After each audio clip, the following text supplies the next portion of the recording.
Mahabharatam of Maharshi Krishnadvaipayan Vedavyasa, an epic that needs no introduction, the biggest Sanskrit work ever written, the longest poem in the history of mankind, and at the same time a great combination of history and philosophy. We can very well glean from it a very clear history of the people of that period. It describes the history of Kurus, a royal family of northern India which split into two parties, the Kurus and the Pandavas, between whom a great war broke out. It contains an immense number of beautiful stories, noble moral teachings, and useful lessons of all kinds. It tells us most of what we know about ancient India, about her people and customs, her ways of living, her arts, her manufactures, and whatnot.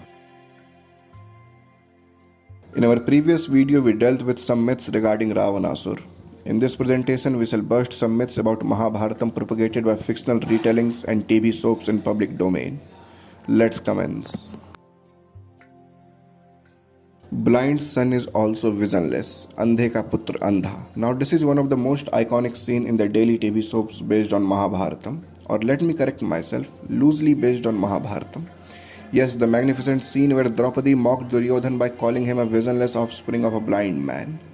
Many individuals infer from this that the great battle of Kurukshetra was somehow related with this incident because Duryodhana was enraged on hearing this statement of Draupadi. अंधे का पुत्र अंधा।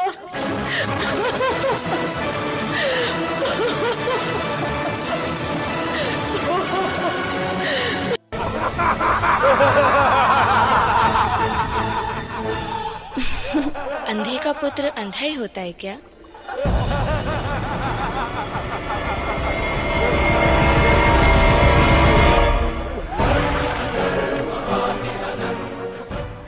So does this claim have any base in Mahabharatam? Let's find out.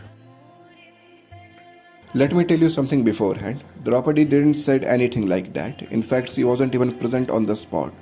It's not a faulty translation but an intentionally created fake narrative. Not just Draupadi, anyone present in the Sabha hasn't used the phrase Andhe ka putra andha. What actually happened is that Duryodhan fell into a water pit. He was totally confused and was unable to distinguish between the illusory door and a real door. And when he tried to pass through it, his head struck the wall. And there were some more incidents in which Duryodhana misunderstood the illusories, because of which Bhim, Arjun, Nakul, Sahadev, members of Sabha, maids, servants laughed at him. Let's see what the text says. Tat spatik toyam vai spatikam bud sobhitam vapim matva sthalme viswasah praptat jale. Sometimes after, he mistook a lake of crystal water adorned with crystal water flowers for land and fell into it with all his clothes on. Jale niptitam drishtva bhim seno mahabalah jahas jah suchaiv kim karach suyodhanam. Seeing him fallen into the water, the greatly strong Bhima laughed aloud. The servants also laughed at Suyodhana. Are you able to see Draupadi anywhere in the slok and the grandiloquent phrase Andhe ka putra andha?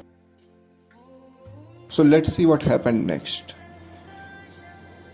Vasamsi cha subhyasmay pradidu raj sasanat tatha gatam tutam drishtva bhim seno mahabala. Other handsome and dry clothes were soon given to him at the command of king. Seeing his this plight, the mighty Bhimsena, and what the next slokam says, Arjuna and twins Nakul and Sahadev all laughed aloud. Ever incapable of putting up with insults, he, Duryodhana, could not bear their laughter. And here you have reference from the body critical edition of Mahabharatam translated into English by Vivek Debroy. You can pause the video and read it. Similarly, here you have reference from the Vardhaman edition of Mahabharata translated into English by Kishori Mohan Ganguly. You can pause the video and read it for any further clarification. So if it is not mentioned in original Mahabharata, how this fictional idea came into existence which arbitrarily blames or portrays Draupadi as the core reason behind the Great War? In 14th century, a Tamil author, Veliputrad, mentioned this interpolation or fake incident of Draupadi laughing at Duryodhan in his book Veliputram just to make the story more spicy. In the year 1954, an individual named Dharamveer Bharti, who used to publish a magazine titled Dharmyug, in his play titled as Andhayug, published in the magazine, for the first time mentioned the phrase Andhe ka putra andha. In the year 1988, a popular Doordarshan soap opera, that is B.R. Chopra's Mahabharata sought this scene in which Draupadi addressed Duryodhan with that phrase. They sought this interpolation just to make the story more spicy and catchy.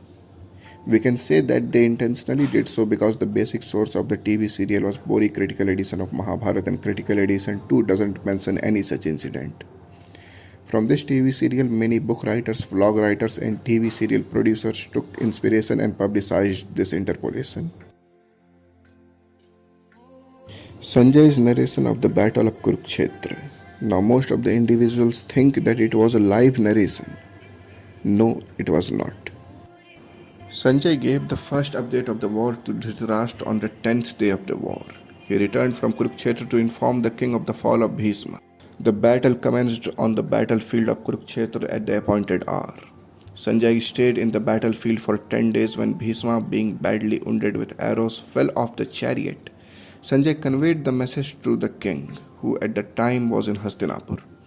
Hearing this news, Dhritarashtra was filled with great melancholy and started to cry. Then he asked Sanjay to narrate to him all the details of the war.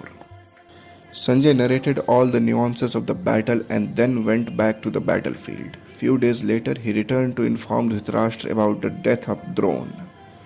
He came again to tell king about the death of Karna, and finally came after the death of Duryodhana. Here is what Mahabharatam has to say about the incident.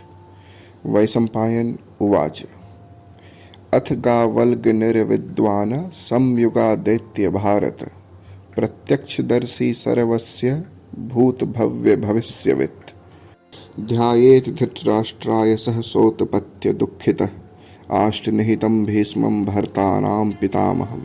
Vaisampayan said, possessing a knowledge of the past, the present and the future, and seeing all things as it present before his eyes, the learned son of Galvanya, O Bharata, coming quickly from the battlefield and rushing with grief into the court, represented unto Dhritarashtra, who was plunged in thought that Bhishma, the grandsire of Bharat, had been slain. Second time he comes after the death of Dronacharya. Let's see what the Mahabharata says. Vaisampayan Uvacha Nihitam Pitram Srutva Dhritarashtro Janadhipah Labhena Santim Kauravyas Chinta Sok Parayana. Vaisampayan said, having heard his sire Bhishma had been slain in battle, the ruler of men Dhritarashtra of the Kuru dynasty knew no rest of mind, being worn out with anxiety and sorrow. Tasya chintayato dukkha manisam parthivatsya tat aj gam visuddhatma punargavalga nistida. When the foremost of the Kurus had been brooding over his melancholy, there came again to him the pure-souled son of Galvangi, that is Sanjay. After narrating the whole of the story of Drona Parva, he went back to battlefield, and then he returned after the death of Karna. Here is what Mahabharata says. Vaisampayan Uvacha Hate Karne Maharaj Disi Galvanastida Dino Yau Nagpuramaschair Vat Samair Jave. Vaisampayan said, O great king, when Karna was slain, the son of Galvanya, greatly mortified in heart, repaired that very night to the city of Nagpur in the back of horses resembling the wind in swiftness. Here the word Nagpur means Hastinapur. Sa Hastinapuram gatva prismudigan chetana jagam dhritarashtrasya chayam parikshan bandhavam. He then arrived at the city of Hastinapur and with a greatly anxious heart repaired to the house of Dhritarashtra, which had now been vacated by all its friends. So what was Sanjay exactly doing in the war zone? Was he just a spectator, or was Sanjay actually fighting in the battle of Kurukshetra? The answer is that he was fighting in the battle ferociously. On the very last day he was captured by Satiki, but later on the consent of Vedavyasa he was released. This is what he said to Dhritarashtra about the incident. Tatra yuddham bhud ghoram muhurtam matidarunam satyakistu mahar bahurmam hatva parichaddam jeev graham grihanamam murchitam patitam bhuvi. The mighty armed Satiki, having cut off my armor, thought of taking me alive. He caught me while I lay down on the ground insensible. Draupadi Swayamvar. We all know about this incident in great detail as TV soaps greatly emphasize this incident. So I will not give any background to you this time. You know it way better than I do. So let's jump directly to the hot spot. Was Karna rejected by Draupadi? See, this is a very debatable topic because different versions of Mahabharata manuscript differ with one another. Some of the North Indian versions of Mahabharata say that Karna lifted the bow, stringed it, and he could nonchalantly shoot the shaft directly into the target, but Yagseni rejected him on the basis of his caste. Some folktales say that Krishna instructed her to reject Karna, and some versions say that he failed to string the bow. That is why here I shall try to clarify this doubt on the basis of Mahabharatam. For it, we shall look at some of the most popular versions of Mahabharatam, like the Vardhaman edition of Mahabharata, which was translated by Kishori Mohan Ganguly, the Calcutta edition, which was published by Royal Asiatic Society, which was translated into English by Manmath Nath Dutt Sastri, and some South Indian recensions, critical edition, etc. So let's begin. So here you have the slokam from the Bengali recensions of Mahabharatam, that is the Vardhaman edition and the Calcutta edition. Drishtva tutam Draupadi vakyamuvache jagad naham varyami sutam samarhasam prasmakchiya surya tatyaj karanah sphuritam dhanustat. Seeing him, Draupadi said in loud voice, I shall not choose a suitor for my husband. Laughing in vexation and casting a glance towards the sun, Karna threw aside the bow already drawn to the circle. You can also find this slokam in the Bombay edition of Mahabharatam, that is based on Neelkant Chaturdhar's commentary. This story is not present in the southern recensions of Mahabharatam. Bori critical edition of Mahabharatam too doesn't mention any such incident. So what does these versions mention? Here is what they say. The impinging slokam is Yat karna sailya pramukhay parthivair lok visruti nantam baladir hi dhanurved parayanah tat katham tokrittastren pranto durbaliyasa batu matren sakyam hi satyam kurtum dhanurdvija.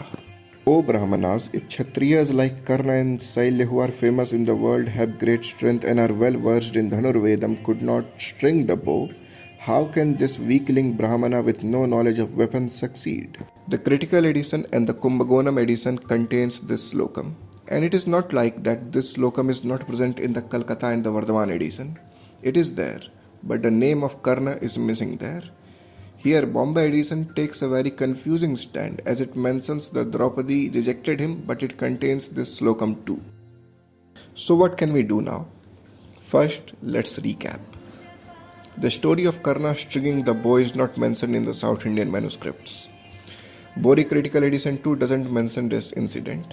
It removed it by considering it an interpolation. The critical edition is the most reliable version of Mahabharatam available today. I think we all can agree on that. The Calcutta edition and the Vardhaman edition, that is KMG's and Dutt's version, says that Karna was rejected. Bombay edition has some internal contradictions. What do we do now?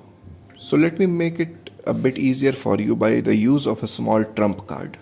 And that is, the Calcutta edition and the Vardhaman edition too have internal contradictions on this incident. Yes, first they say that Karna was rejected, and further down the line they say Yat parthiva rukam sunitha vakrah radhe duryodhan sailya sailya tada dhanurvedah paray narsingh kritam na sanjayam mahotapi yatnat. The bow which Rukma, Sunita, Vakra, Radha's son Karna, Duryodhan, Sailya and many other kings accomplished in the science and practice of arms could not string, even with great exertion, was stringed within twinkling of an eye. Vardhaman edition and the Calcutta edition of the Mahabharata too contains this slokam, along with the Gita Press edition and the South Indian edition, that is the Kumbakonam edition. After seeing all these incidents, we can say for sure that Karna was not able to string the bow. Therefore, the incident of Draupadi rejecting Karna on the basis of his caste is merely an interpolation and is not true. Karna's education. Now, most of the individuals have this misconception that Dronacharya didn't accept Karna as his student because of his caste, and that is why he went to Parshurama. Again, this is nothing more than a fake narrative. In fact, Karna was the student of Dronacharya. He only refused to teach him the use of the divine weapon of Lord Brahma, that is the Brahmastra, knowing his ill intentions. वृष्ण्याश्च आन्धकाश्चैव नानादेशाश्च पार्थिवः सूतपुत्राश्चैव राधयो गुरुं द्रोणमियात् तदा.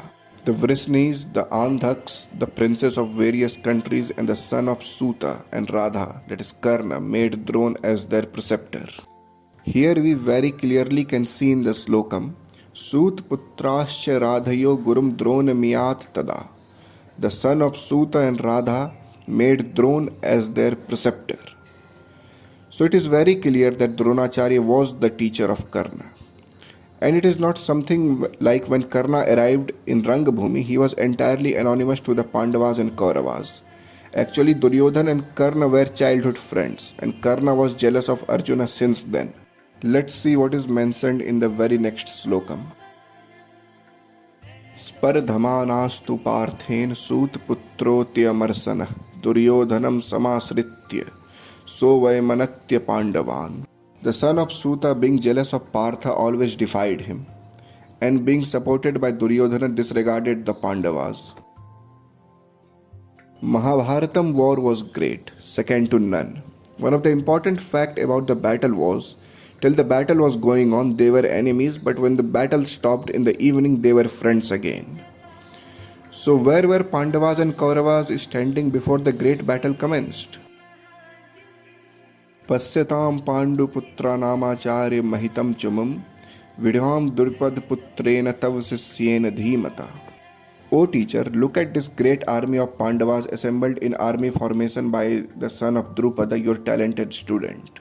So whose army is Duryodhana referring to? The army of Pandavas, and the word he uses is Pasyatam. Do you get it? Okay, let's see the translation. Look at this great army. Are you getting it? This great army. He is referring to the army of Pandavas by the word this. So let me ask you a question. Where was Duryodhana standing? Let's see what the very next slokam says. Atra sura mahes vasa bhimarjun samayudhi yuddhano viratascha drupadascha maharatha. Here there are courageous warriors with mighty bows, the equals of Bhima and Arjuna in battle, Yudhana, Virat, Drupad and other great warriors. Did you notice something? The word used in the slokam is atra, or in Hindi we can say it yaha. He again is referring to the army of Pandavas by using the word here. So let me ask you this again. Where was Duryodhana standing? Let's look at something else. Aprayaptam tadasmakam balam bhisma bhirakshitam prayaptam tvadi me tesam balam bhima bhirakshitam. That army of ours protected by Bhisma is unlimited, but this army of theirs protected by Bhima is limited. This slok is differently interpreted by different commentators. Some commentators gloss suggests various interpretations which all go to make Duryodhana mean that his army, larger and led by an abler leader than the enemies, is more likely to win the battle. And some say otherwise. Here you can see the word for word meaning of that slokam from Gita Press, which is highly reliable. But there are some translations of this slok also from Gita Press which contradicts it. But this one is more reliable as it is the word for word meaning. So what do we see here? Bhishma Pitamah द्वारा रक्षित हमारी वह सेना सब प्रकार से अजय है और भीम द्वारा रक्षित इन लोगों की सेना जीतने में सुगम है.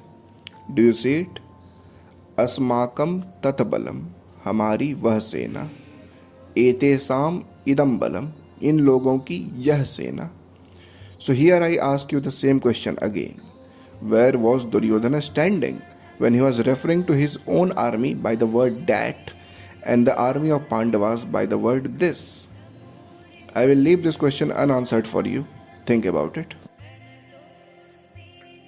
Usually, when we use the word Gita, we think that it's Bhagavad Gita only. One shouldn't form the impression that the Bhagavad Gita is the only Gita. Indeed, the qualification Bhagavad does suggest that there are other Gitas. There are other such songs. It may be the case that the Bhagavad Gita was the first such Gita. It is certainly the case that it is the most important of these Gitas. Nevertheless, one should be aware that there are other such Gitas. Some of them are from Puranas, some of them are from Mahabharatam, some are independent like Ashtavakra Gita, etc. So here I give you a list of all the Gitas present in Mahabharatam. Anu Gita, Rishabh Gita, Parasar Gita, Monkey Gita, Yagnavalkya Gita, etc. etc. The list is long, you can pause the video and read it on your own. With this, here we come to the conclusion of our video. And with this slokam, I want to tell you how great the immortal epic Mahabharatam is. Dharme cha arthe cha kame cha mokshe ta bharatar sabha yadi hasti tadyantra yane hasti na tatkvachit. O best of the Bharat race, whatever about dharma, arth and kama that is contained in this Bharata may be met with elsewhere, but whatever is not in it is not to be found anywhere. Bharat श्रेष्ठ, धर्म, अर्थ, काम और मोक्ष के संबंध में जो बात इस ग्रंथ में है वो अन्यत्र भी है, और जो इसमें नहीं है वह कहीं भी नहीं है. At the end, thanks for watching the video. Shiva, Shiva, Shiva, Shiva.